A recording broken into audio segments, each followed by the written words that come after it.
یہ آئین کی غلط تشریح ہے, اور مجھے کوئی ایک سپریم کورٹ کی آپ وضاحت بتا دیجئے, کوئی فیصلہ بتا دیجئے جس میں یہ کہا گیا ہے کہ آپ اوبے ہی نہ کریں اگر آپ کو لگتا ہے کہ فیصلے انکانسٹیٹیوشنل ہے. یہ تو آپ نے ایگزیکٹو کو پوری کھلی چھٹی دے دی کہ وہ کسی بھی فیصلے کو کہیں کہ یہ انکانسٹیٹیوشنل ہے, اس کو فالو ہی نہ کریں یا امپلیمنٹ ہی نہ کریں. یہ نہیں ہو سکتا.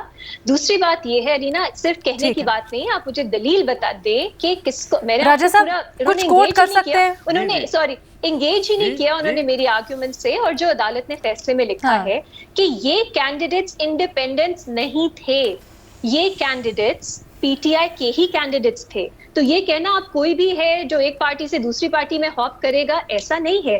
انہوں نے بتایا ہے کیوں مخصوص کانٹیکسٹ, سرکمسٹانسز, کمیشنز اور کمیشنز جو غیر آئینی اور غیر قانونی ہے الیکشن کمیشن کی طرف سے, اس کی وضاحت کی ہے, اور بتایا اس کی وجہ سے ان کو ایک اور موقع دیا جائے کہ یہ بتائیں انہوں نے as candidates of which party انہوں نے الیکشن لڑا. اگر انہوں نے کہہ دیا پی ٹی آئی تو یہ سوال ہی نہیں اٹھتا کہ وہ انڈیپینڈنس تھے. تو یہ کہنا کہ 3 دن دیے گئے تھے 15 دن, میں نے پہلے بھی یہ بات کی, یہ یہاں اپلائی ہی نہیں کرتا, کیونکہ یہ کینڈیڈیٹس انڈیپینڈنٹس نہیں تھے, انہوں نے کوئی پارٹی سواپ نہیں کی, کیونکہ آپ ماضی میں چلے گئے ہیں اور ماضی میں جا کر معاملے کو دیکھ رہے ہیں, ماضی میں جا کے جو جب نامینیشن پیپرز جمع کروا رہے تھے وہ کمپلیٹ. ٹھیک ہے جی,